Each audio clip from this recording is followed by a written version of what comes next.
तो hello guys, कैसे आप सब लोग। मैं जब के लिए एक्सप्लेन करने वाला हूँ पहली और फ्रेम का एपिसोड 9। तो चलिए स्टार्ट करते हैं। तो हम सबसे पहले आशिंटो ग्रुप को देखते हैं, जहाँ पर उसका बॉस कहने लगता है कि हम इस फॉरेस्ट के अंदर जाकर हम उन लोगों को पकड़ लेंगे, लेकिन वो कहने लगता है कि ये एक जाल भी हो सकता है। और इसके बाद आशिंटो ग्रुप का बॉस समझ जाता है कि मतलब यहीं पर मीमोरे और इसकी साथी है। तो वहीं पर वो कहने लगता है कि कोई भी यहाँ पर है, हम तुम्हारे जाल समझ गए, बाहर आ जाओ। तो इसके बाद साइरस बाहर आ जाती है, जहां पर फिर अशिंटो ग्रुप का बॉस कहने लगता है कि तुमको क्या लगा हम इस फॉरेस्ट के अंदर आएंगे और हम तुम्हारे जाल में फंस जाए? ऐसा नहीं होगा। और तुम मुझे बताओ कि मतलब तुम कौन हो और तुम अपना मास्क क्यों नहीं उतारते? लेकिन साइरस कहने लगती है कि मैं अपना मास्क नहीं उतारती। तो इसके बाद अशिंटो ग्रुप कहने लगता है कि हमको स्पीड और वो बच्ची दो। तो इसके बाद साइरस कहने लगती है कि चलो मेरे पीछे। तो फिर वो उसके पीछे ही जाने लगते हैं, लेकिन आशिंटो ग्रुप फिर से समझ जाता है और वो कहने लगता है कि मतलब ये हमको इस जंगल में ले जाना चाहता है और हमको मारना चाहता है। तो इसके बाद आशिंटो ग्रुप का बॉस कहने लगता है कि हम अंदर नहीं जाएंगे और तुम उसे बाहर लाओ। लेकिन साइरस कहने लगती है कि क्या? तो इसके बाद अशिंटो ग्रुप कहने लगता है कि तुम्हें क्या लगा, क्या तुम हमको इस जंगल के अंदर ले जाओगे, हमको मारोगे? ऐसा नहीं होगा, हम सब कुछ जानते हैं। अगर तुम हमको धोखा दोगे तो हम तुमको कर्ज करेंगे। और हमने बहुत सारे लोगों को कर्ज किया, जैसे ब्लैक ड्रैगन नाइट, वो दुनिया के सबसे ताकतवर आदमी थे, लेकिन हमने उसको भी कर्ज कर दिया और हम तुमको भी कर देंगे। लेकिन साइरस कहने लगती है कि तुमने उसको कैसे कर्ज किया, उसको तो हमने मारा है।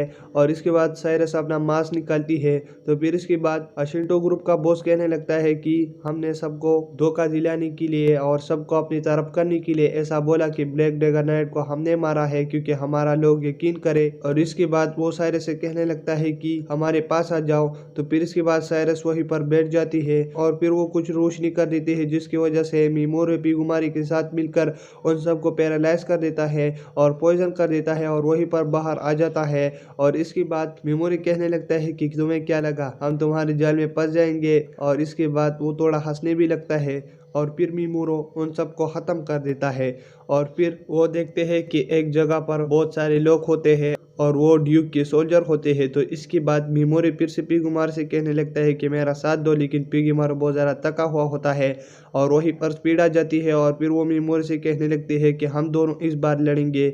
और फिर मीमोरो और स्पीड उनके सामने चले जाते हैं, जहाँ पर मीमोरो उन सारे लोगों को पैरालाइज कर देता है, जिसकी वजह से वो उनको मार पाता है। तो इसके बाद वो बहुत सारे लोगों को मारने लगता है और फिर हम देखते हैं कि मिमोरे और लोगों को पैरालाइज नहीं कर सकता, क्योंकि उसने ज्यादा लोगों को पैरालाइज किया हुआ होता है। तो इसके बाद वो और नहीं कर सकता। तो इसके बाद वो फिर सब लोगों को अंधा करने लगता है डार्क स्पिल की मदद से। और फिर इसके बाद स्पीड एक एक करके उन सारे लोगों को मार देता है और फिर वहीं पर ड्यूक बच जाता है। तो वो कहने लगता है कि मैं फिर आऊंगा और तुम लोगों को दिखाऊंगा। तो फिर वहीं पर मिमोरे उसको पैरालाइज कर देता है और कहने लगता है कि तुम्हें क्या लगा हम तुम्हें जाने देंगे?